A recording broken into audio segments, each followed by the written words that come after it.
감사합니다. 지난 시간에 이어서 출애굽기를 마저 더 공부하겠습니다.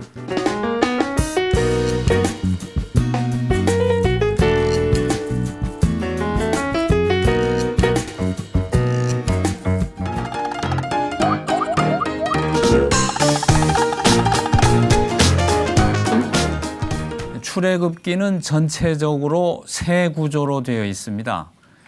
그 출애굽기 구조가 어떻게 되어 있는지를 기억하는 게 굉장히 도움이 됩니다. 왜냐하면 복음의 구조와 같기 때문에 예수 믿는 그 내용이 무엇인가 하는 것과 구조가 같기 때문에 출애굽기 구조를 암기해 두면 도움이 될 것 같아요. 자, 출애굽기는 세 부분으로 크게 되어 있다고 볼 수 있습니다. 처음에 1장에서 18장은 구원받는 거죠. 이집트에 들어가서 노예 생활을 하다가 모세를 중심으로 이집트를 탈출하는 거죠. 그래서 십계라는 영화에 보면은 아주 잘 묘사가 되고 있지 않습니까? 그 문인방에 양의 피를 바른 이스라엘 집은 피해를 당하지 않는데 그 피를 바르지 않는 모든 그 이집트의 장자는 죽음을 당하는 그것이 6월절이고요. 그 다음에 홍해를 건너는 기적이 나오고 물론 10대장 이런 거 있지만은 어쨌든 구원이 제일 앞에 중요한 부분입니다. 그 다음에 19장에서 24장까지는 뭐가 나오죠? 여기 율법이 나오죠. 그 유명한 율법이 나옵니다. 율법이 나오고 그 다음에 세 번째는 25장에서 40장은 성막이 나옵니다. 그래서 구원, 율법, 성막 그걸 기억해 두면 출애굽기는 그 이해하기가 쉽겠죠? 장수로 18장, 여기는 어떻게 되나요? 6장, 여긴 16장. 뭐 이렇게 짝수로 기억하기도 조금 쉬운 편입니다. 18장까지, 24장까지, 40장까지. 그러면 이 출애굽기의 이 세 가지 내용은 처음에 이 구원 부분은 실제로 우리가 예수님을 믿고 구원받는 것과 상응한다고 볼 수 있습니다. 출애굽 사건은요, 구약 성경에서 제일 중요한 사건이에요. 제일 중요하기 때문에 이 출애굽기 말고 다른 성경 쭉 이어지는 성경에서 계속 고백되는 게 출애굽 사건입니다. 시편 기자들도 하나님께서 출애굽시켜 주신 사실을 계속 고백하고 선지자들도 고백하고 신약에 가서 그 스데반이나 이런 사람의 그 설교 중에도 이렇게 구원받은 사건이 나오는데 왜 그렇게 출애굽 사건이 중요한가 하면요. 이것이 이제 출애굽 사건인데 출애굽이라 출애굽기인데요. 출애굽 사건이 왜 그렇게 중요하냐면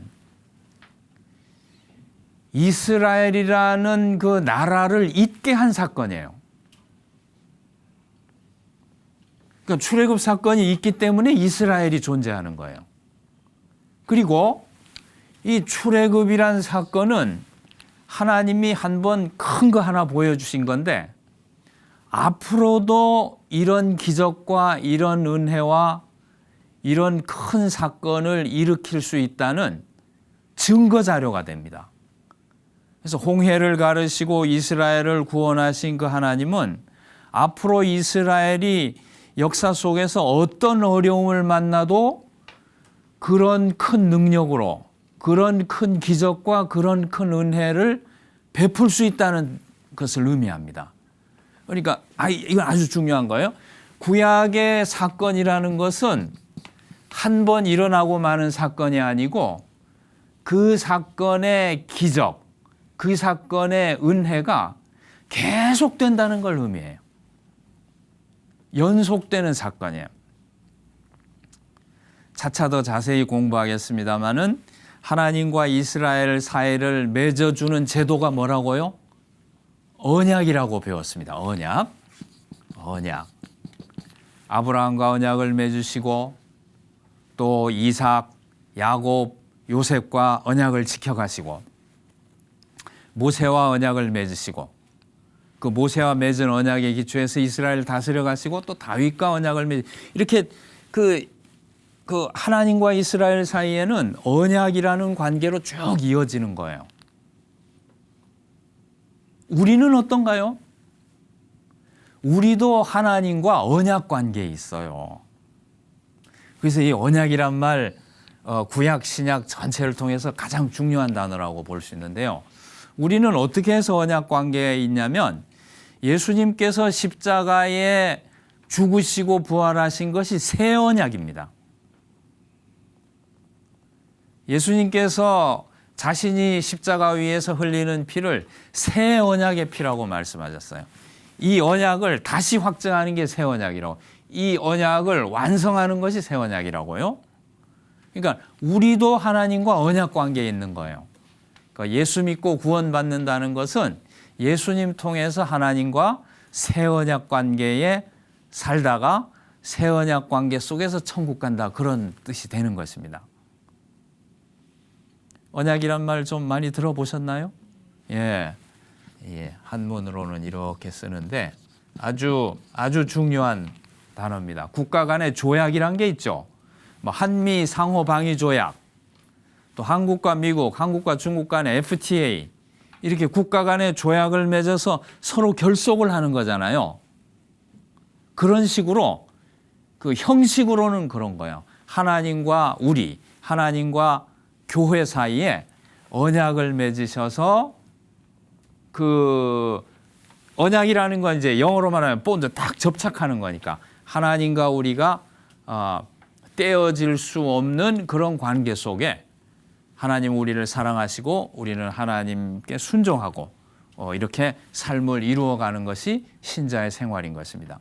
그런데 이제 언약을 자세히 설명하려는 것이 아니고 언약과 관계되는데요. 이 언약을 구성하는 제일 중요한 요소가 인자라는 사랑입니다. 인자. 한문으로는 이렇게 쓸 텐데 히브리어로 헤세드라는 거예요. 헤세드라는 사랑인데 이 헤세드라는 사랑이 뭐냐면 지난번에도 조금은 설명드렸지만은 사랑을 받을 자격이 없는 사람을 사랑해 주시는 자비를 말해요. 하나님의 자비. 그리고 또 한 가지 중요한 것은 이 자비의 사랑이 아주 성실하게 계속된다는 걸 의미합니다. 그래서 헤세드는 한마디로 두 마디로 표현하면 자비 더하기 신실이요. 자비와 신실. 하나님의 자비로운 사랑이 신실하게 이어진다는 그 사랑이 헤세드이고 그 사랑으로 우리와 하나님이 결속돼 있어요. 말이 다 어렵네요. 결속이니 언약이니 자비니 신실이. 근데 굉장히 중요한 단어예요. 그냥 예수 믿는 거 예수 믿고 천국 가지 교회 다니면서 복 받지.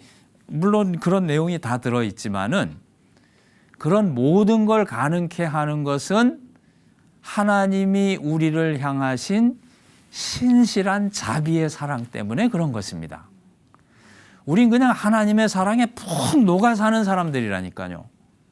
그리고 녹아 살 뿐만 아니라 그 사랑은 변함이 없는 사랑이에요. 인간의 사랑은 변덕스럽잖아요. 남녀 간에도 만나면 좋을 때도 있고 나쁠 때도 있고 우정도 금이 갈 때가 있고 변덕스러운데 하나님의 사랑의 특징은 변덕이 없다는 거예요. 이게 굉장히 중요한 거예요. 이런 기본적인 것을 알고 믿어야 신앙이 안정된 것입니다. 신실, 변덕스럽지가 않아. 우리가 보기에는 끝난 것 같아. 우리가 보기에는 망했다, 끝났다, 이제 나에게 희망이 없다 싶어도 하나님이 우리를 향한 사랑은 절대로 변덕이 없어요. 걱정하지 마세요. 천국 갈 때까지 변덕이 없다. 천국 가서도 계속 되는 거야. 하나님의 신실한 자비의 사랑을. 이것이 굉장히 중요한 것입니다. 예수 믿는데 중요한데 지금 사건 얘기하다가 거기로 갔는데요. 출애굽이란 사건은 그 사건 하나만으로 끝나는 것이 아니라고. 어떻게 아니냐면 이 사건이 이스라엘 역사 속에 같은 능력, 같은 기적, 같은 은혜로 계속 된다는 걸 의미해요. 계속. 그것이 출애굽 사건이 갖는 중요한 의미입니다.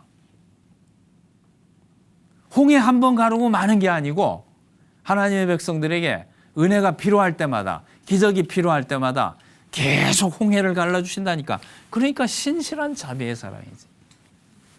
아시겠습니까? 이거 굉장히 중요한 거예요. 이거 알면 다 된 거예요. 그냥 여기서 종강하고 마칠까? 중요한 거 다 했는데. 그 정도로 중요해요. 자, 출애굽이 그렇게 중요해요. 그런데 예수님이 우리를 위해서 갈보리산에 십자가를 지셨잖아요. 자, 십자가 사건이 있어. 십자가 사건. 이 사건도 출애굽 사건과 꼭 마찬가지요. 왜? 이 헤세드란 사랑 때문에. 2000년 전에 주님께서 십자가에 죽으신 그 사건은 지금도 그 은혜와 그 기적의 능력이 우리에게 역사하고 있습니다. 이 십자가 믿고 우리가 구원받았는데 구원받은 사람이 일생을 살아가는 동안 십자가 사건의 능력은 계속되는 거라니까. 주일날 예배 왜 드리는데요? 헌금하고 복 받으려고? 그런 법이 어디 있어요? 그건 아주 지엽적인 것입니다. 하나님께서 복을 주시는 건 당연히 받는 건데 신앙의 제일 핵심되는 부분은 뭐냐면은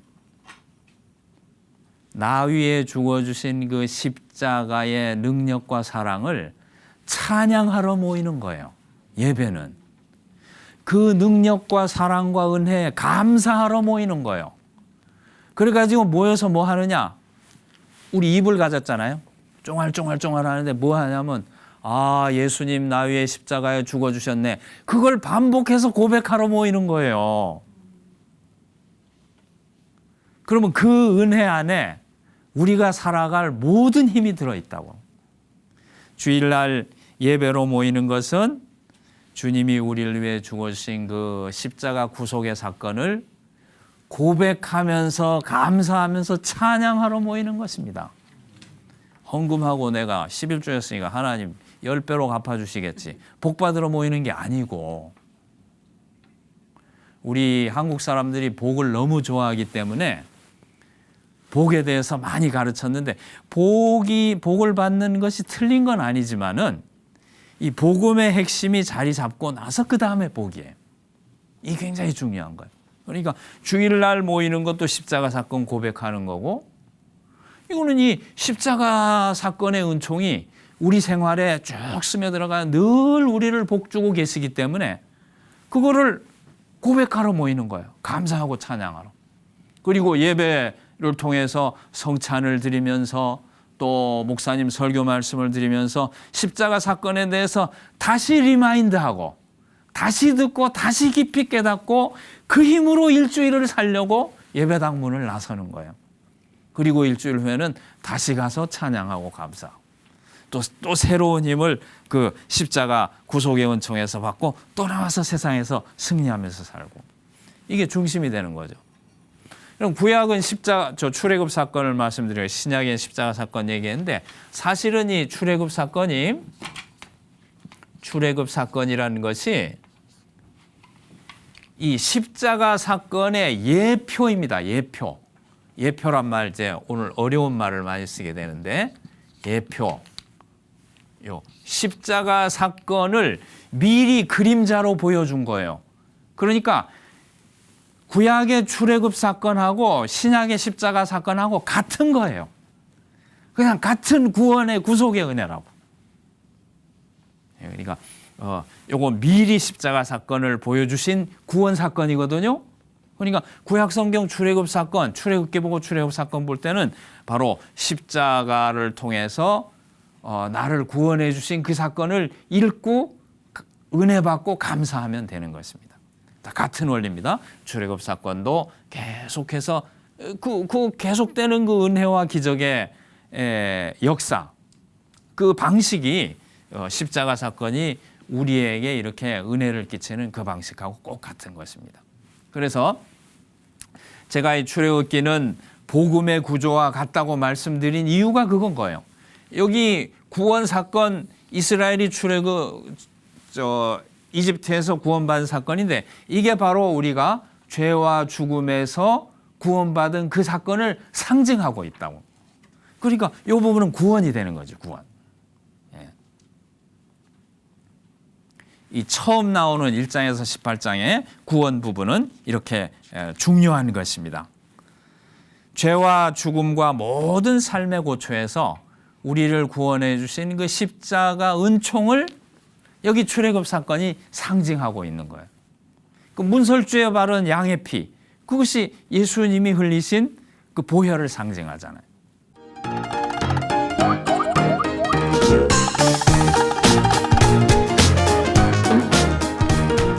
율법은 우리 기독교인들이 대체로 다 싫어하죠. 듣기도 싫어하고, 율법주의, 바리새인, 그리고 율법 보면 뭐 하지 말라는 게 그렇게 많고, 또 율법 안 지켜서 막 벌 받는 것 같고, 율법도 싫어하고 구약도 싫어하고, 율법도 싫어하지 마시고 구약도 싫어하지 마세요. 자기는 뭐 구약을 가르치는 선생이니까 싫어하지 말라고 하겠지, 그렇게 생각하지 말고, 왜냐하면은 구약 성경 그리고 율법, 이것이 우리를 이렇게 속박하고 얽매고 벌 주고 하는 게 아니고요. 이게 전부 사랑과 은혜예요. 우리 신앙을 풍성하고 행복하게 해주는 거예요.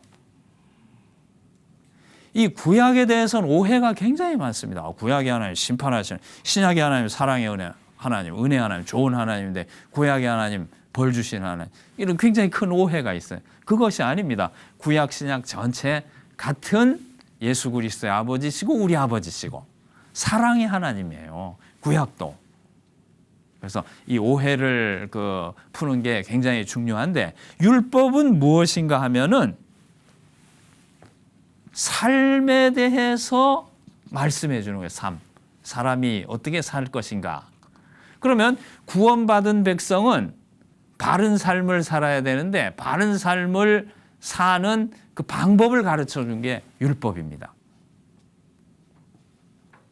출애굽 시킨 다음에 출애굽한 걸로 끝나지 않고 이번에는 시내산에 불러서 이 다 그 지역들이 관계되죠. 구원은 홍해, 율법은 시내산, 이렇게 되는데 시내산에 불러서 율법을 주신 것은, 자, 구원받은 사람은 구원에 합당한 아름답고 성숙한 삶을 살도록 되어 있는 거예요. 그러니까 삶이 중요한 거예요. 삶이 중요한 거 모르나? 뭐 또 그렇게 얘기할 거 있겠습니까? 그렇게 생각하실 수 있는데, 사실 우리 한국 교회는, 뭐 저도 한국 교회 아들 아닙니까? 교회에서 예수님 믿고 이렇게 참 수십 년간 예수 믿고 지내오고 하고 있는데, 우리 한국 교회는 예수 믿는다는 것을 조금 우리식으로 편파적으로 이해하고 살아가. 한국식 기독교가 돼버렸어요. 기독교에 어느 식 이런 게 붙으면 안 됩니다. 무슨 미국식, 무슨 우루과이식, 이건 안 된다. 그냥 기독교. 한국식도 좋은 이름은 아니에요. 거기 붙일 때는. 우리는 예수 믿는 것을, 복음을 예수 믿고 복 받는 것, 이런 구조로 쉽게 생각을 많이 해왔습니다. 근데 물론 이건 오해는 하시면 안 되는 거예요. 하나님이 복 주시는 부분이 없는 것이 아닌데, 예수 믿고 복 받는 것 이렇게 간단히 생각하다 보니까 삶이 빠져버려. 책임이 없어. 근데 예수 믿는 것은 구원받은 은혜가 굉장히 큰데 그 큰 은혜를 받은 만큼 막중한 책임이 따르는 것입니다. 무슨 책임? 세상을 복되게 할 책임. 이런 막중한 책임이 따르는 거예요. 그래서 이 삶이 중요한 거예요. 출애굽기 하나만 보더라도 우리 한국 교회의 좀 치우친 신앙 이런 그 형태랄까 행태에 큰 교정을 받고 치료를 받을 수 있는 것입니다. 불러내자마자 아직 죽을 지경인데 그렇잖아요. 먹을 것도 없고 날씨 때문에 망할 수도 있고 외적 때문에 망할 수도 있고 한데 불러내자마자 하나님이 하신 일은 야, 다 시내산으로 모여라. 그리고는 어떻게 살아야 할까를 가르치셨다고. 우리는 뭐 일제 36년, 뭐 6.25 전쟁 이런 거 통해 가지고 너무 살기 어려운 과정을 겪어왔죠. 가난하고 저도 어릴 때만 배고팠던 기억이 나요. 요즘 그런 얘기하면 뭐 학생들도 이해 못하고 우리 집에도 아빠 그거 무슨 말이야? 왜 배가 고파? 쌀이 없으면 라면 끓여 먹지 하는 식으로. 그런데 그렇게 가난하고 뭐 병도 많았고 너무 배고프고 했기 때문에 일단 복 받는 게 다급한 필요였습니다. 그거는 맞지만 삶이 너무 경시돼 버린 거예요. 우리 기독교 복음이란 것은 삶이 따르는 건데. 자, 그 다음에 또 중요한 건 뭐냐면은 성막인데요. 성막은 뭐 하는 곳입니까? 네, 쭉 그 하나님의 법궤를 모셔놓고 하나님이 오늘 어려운 단어가 너무 많이 나오는데 하나님이 임재하시는 곳이죠. 임재. 임재란 말 좀 들어들 보셨어요? 예, 학교 다니실 때 임재. 어려운 말이지. 어렵고 우리 한국말에는 잘 안 쓰는 말이죠. 그래서 아주 중요한 단어인데 많이 쓰지 않기 때문에 이해하지 못하는 단어가 몇 개 있어요. 성경에. 그 중에 하나가 임재인데 영어로는 presence. 있다인데요. 우리는 뭐 있다 이런 것이 조금 잘 안 쓰는 말인데 성막은 하나님이 임재하는 곳입니다. 하나님이 뭐 어디나 계시긴 하지만은 특별히 언약이라는 관계를 맺은 이스라엘과 데이트하기 위해서 장소를 만들어 놓은 게 성막이에요. 여기 25장 40장 성막 만들고 성막에서 어떻게 제사 드리는가 하는 걸 가르치시는데 이 성막은 하나님이 거기에 오시고 첫째 임재, 두 번째는 통치하시고 세상을 다스리시는 거예요. 통치. 다 어색한 말이에요. 다 잘 이해가 안 되는 말이고 통치하고 그 다음에 마지막으로 중요한 단어 하나가 뭐냐면 뭐라고 말할 것 같습니까? 한번 짐작해 보세요. 그래도 몇 시간째 하고 있으니까. 교제. 교제도 잘 안 쓰는 말이에요. 교제. 무슨 남녀 간의 교제. 무슨 닭살 돋는 표현을 하냐. 하나님 신앙 말하는데. 근데 이게 다 중요한 말이에요. 임재하시고 통치하시고 교제하시고. 성막하면요. 요 세 단어를 기억하면 좋아요. 우리 재밌는 신학 이야기도 시험 보면 좋은데 그리고 성막의 의미를 쓰시오. 이렇게 단답식으로 시험 본다면 또 아무도 안 오실 것 같으네. 예. 그런데 성막은 이렇게 하나님이 임재하셔서 특별히 교제하시는 거예요. 이걸 말씀드리려고 지금 여기까지 얘기한 것입니다. 그래서 하나님께서 이스라엘과 교제하기를 원하세요. 자, 잘 보십시오. 신앙이란 건 뭐냐면은 그래서 우리 기독교 신앙이라는 것은 이제 구속인데 단순히 구원이 아니고 구속.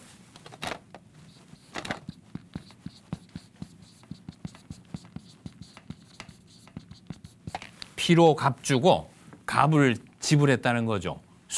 속했다. 그리고 구원한다는 그 구속인데 구속이란 것은 그냥 예수 믿고 천국 가는 것 물론 분명한 사실이지만은 그게 그렇게 너무 간단히 생각하지 말고 예수 믿고 구원받는데 예수 믿고 죄 사함 받고 천국 가고 이렇게 빨리 끝내버리는 게 아니고 예수 믿고 죄 사함 받고 더하기 거룩한 생활 더하기 하나님과 교제, 이 전체가 구속이라니까요. 예? 구원받았다는 것을 그냥 예수 믿고 복 받고 천당 가고 뭐 기본적으로 틀린 것은 아닌데, 우리 기독교에서 구원이라는 것은 죄사함 받고 구원을 얻을 뿐만 아니라 거룩한 생활을 하고 하나님과 교제하고 궁극적으로 천국에 들어가, 이 전체가 구속이 되는 거죠. 그 전체를 출애굽기가 말해주고 있다는 것입니다. 자, 구원받았죠? 구원받고 구원받은 사람이 삶이 따라야 되고 그 다음에 하나님과 교제가 있어야 되고, 이것이 신앙의 전체다, 그 말이죠. 너무 다 아는 얘기 또 한 것 같아요.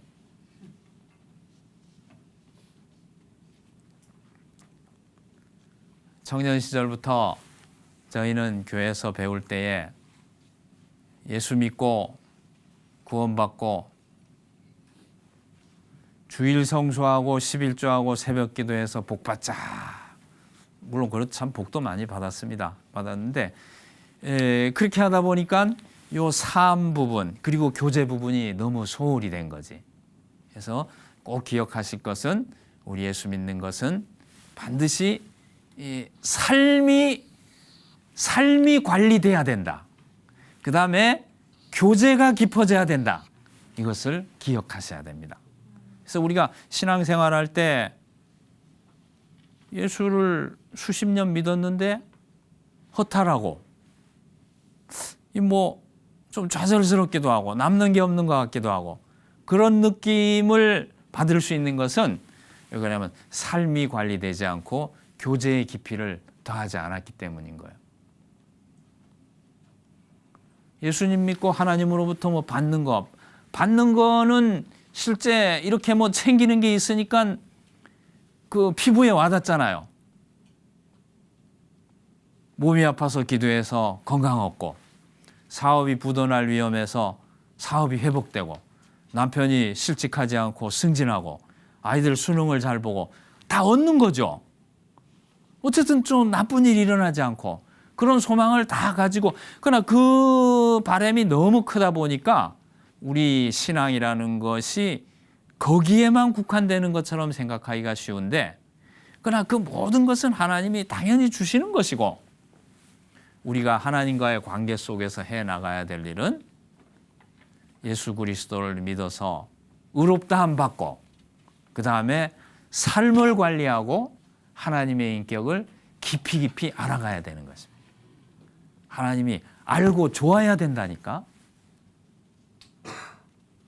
그래서 여기 출애굽기는 이 복음의 구조, 죄사함, 그다음에 거룩한 생활, 교제, 이걸 다 말해주기 때문에 복음의 구조와 이렇게 상통하기 때문에 아주 중요한 책이다, 이렇게 말씀드릴 수 있겠습니다. 자, 보세요. 구원 문제 하나도 이 깊이 이해를 해야 되는 거예요.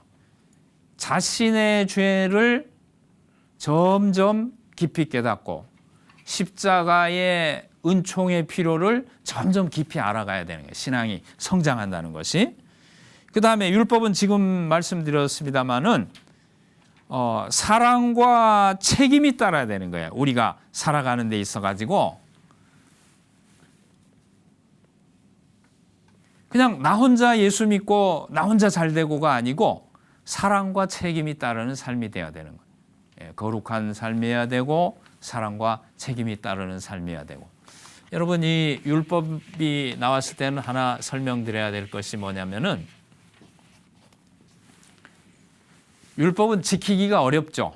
하나님 말씀 다 순종하기 어려운 거 아닙니까? 그런데 중요한 것은 우리는 처음에 우리 자신을 볼 것 같으면은 율법을 못 지킬 수 없는 사람으로 이렇게 판명이 돼요. 왜냐하면 그게 죄성이죠. 우리 안에 그 죄성이 있기 때문에, 죄성 때문에 그 율법은 지키는 게 불가능하게, 순종이 불가능하게 느껴집니다. 그런데 이런 생각에서만 머무르면 안 되는 것이 왜 그러냐면 예수님 안에서 예수 믿은 사람은 하나님의 말씀을 지키고 순종할 수 있는 사람으로 나타나는 거예요. 그러니까 죄인이지만 동시에 새 사람이에요. 새 사람. 이제는 지키는 것이 가능한 새 사람이 되는 거예요. 그러니까 무조건 나는 할 수 없다 이렇게만 말하고 있을 것이 아니고, 자, 두 개가 필요한 거죠. 우리 그 기독교인은 자신을 성찰하는 사람인데 자신을 보면서 두 가지를 동시에 깨닫고 있어야 돼요.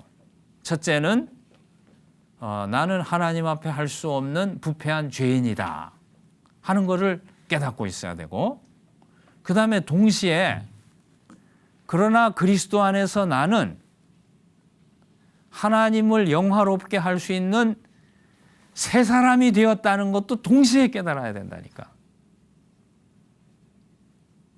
어렵습니까? 예수 믿는 거 사실은 조금 어려운 거예요. 단순한 건 아니에요. 자, 이렇게 얘기할 수 있습니다. 우리 예수 믿는 건요, 단순한데 너무 단순하면 안 돼. 그러니까 더 어려운 것 같은가요? 내가 죄인이란 사실과 죄인임에도 불구하고 주님 안에 있기 때문에 내가 중생한 새 사람이라는 것도 동시에 진리인 것입니다.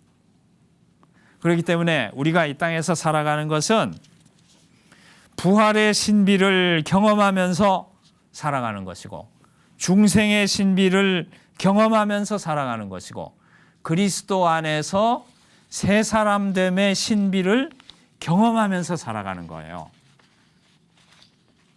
새 사람이 되었기 때문에 우리는 의미 있는 투쟁을 할 수 있습니다. 새 사람이 안 됐으면은 하나님 말씀대로 살고 바로 사는 게 불가능해요.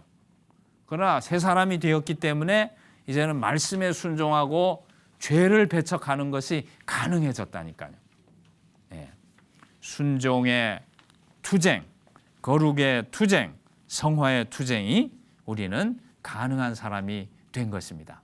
그래서 여러분 꼭 기억하셔야 될 것은 우리 예수님 믿는 신앙에는 바로 본질적으로 이 삶이 중요하다는 것. 구원받고 거기서 끝이 아니라고요. 거기서 끝이면 출애굽 시킨 다음에 시내산 데려갈 것도 없고 광야로 갈 것도 없고 그냥 가나안 땅에 그냥 전부 독수리 한 수천 마리 독수리 한 5만 마리 날려가지고 그 독수리 날개 위에 전부 한 가족씩 태워가지고 그냥 가나안 땅에 가도 됐잖아요.